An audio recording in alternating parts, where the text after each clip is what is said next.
ബഹുമാനമൊക്കെ ഉണ്ട്. ഒറ്റ മോളേ ഉള്ളൂ. നാട്ടിലെ ചെറുപ്പക്കാരെല്ലാം ആ പെണ്ണിന്റെ പോലെ. കാരണം അതിനെ കിട്ടിയാൽ പിന്നെ വേറെ ഒന്നും ചെയ്യുന്നത്. അപ്പൊ അങ്ങനെ അവസാനം ഇയാൾക്ക് മനസ്സിലായി മോൾ എവിടെയെങ്കിലും പെട്ടുപോകുന്നതിന് മുമ്പ് അയാൾ സ്വയംവരം നടത്താൻ തീരുമാനിച്ചു. എന്താണ്? സ്വയംവരിക്കാനല്ല, സ്വയംവരം.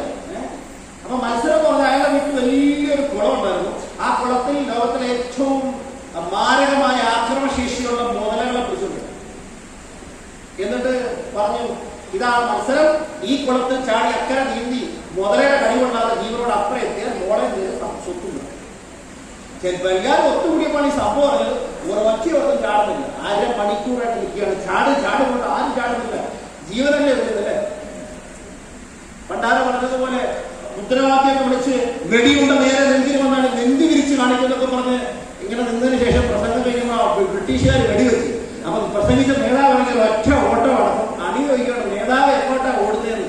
അപ്പൊ നേതാവ് പറഞ്ഞാണ് പിന്നെ തുരുതുരാണ് വെടി വീഴുമ്പോഴാണ് കോൺഗ്രസ്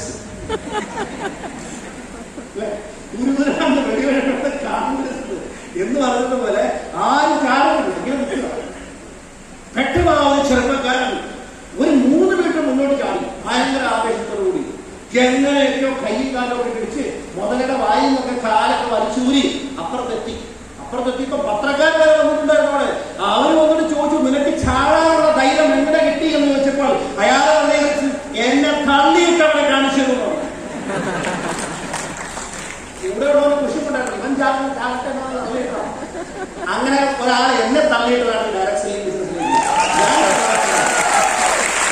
നമ്മളെ കൈകാര്യം നാളെ മനസ്സിലായി കുറെ ട്രെയിനിങ്ങൊക്കെ അറ്റൻഡ് ചെയ്തപ്പോ ഞാനിത് ഏറ്റെടുത്താലേ അല്ലെ തങ്കി സാറേ, ഇത് ഏറ്റെടുത്താലേ നമുക്ക് വിജയിക്കാൻ കഴിയുള്ളൂ. ജെ.സി. മേനോൻ സാറൊക്കെ ഗൾഫിൽ വന്നാണ്. ഒരു വലിയ വ്യവസായിക്കാണ് ആൾ. ഈ ബിസിനസിന്റെ പ്രാധാന്യം മനസ്സിലാക്കി ഇവിടത്തേക്ക് എത്തിയതാണ്. ഒരു ശക്തമായ കൈ കൊടുക്കുന്നതാണ്. ഞാൻ എടുത്തു പറയുന്ന കാര്യം ഇത്ര മാത്രമേ ഉള്ളൂ. എന്ന് പറഞ്ഞതുപോലെ നിങ്ങൾ ഈ ബിസിനസ്സിൽ വന്നവരായിരിക്കാം.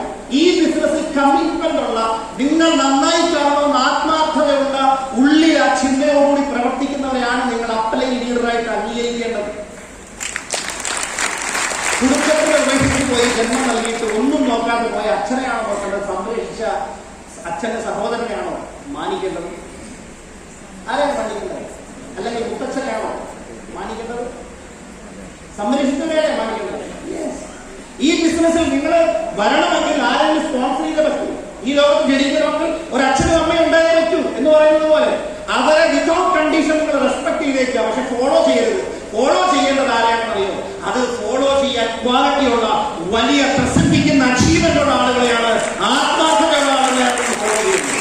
അത് നിങ്ങളുടെ യാത്രയിൽ തിരിച്ചറിയാനുള്ള കഴിവ് ഓരോരുത്തർക്കും സ്വയം വേണം. നമ്മൾ കൊച്ചുകുട്ടികൾക്ക് പോലും പഠിപ്പിച്ചു കൊടുക്കില്ല. വീട്ടിൽ പെൺകുട്ടികളെക്കാളും പ്രത്യേകിച്ചും മക്കളെ ഇന്ന ആളുകളെ നിങ്ങൾ വിശ്വസിക്കുക, ബാക്കിയുള്ളവരെ സൂക്ഷിച്ചോണമെന്ന് പറഞ്ഞു കൊടുക്കണം. അതാണ് വളരെ ഇമ്പോർട്ടന്റ്. എനിക്ക് എടുത്തു പറയാൻ ഇത്ര മാത്രമേ ഉള്ളൂ. ഈ ബിസിനസ്സിൽ വളരെ വലിയ അച്ചീവ്മെന്റ് ഉണ്ടാക്കിയ ഒരു സാധാരണക്കാരന്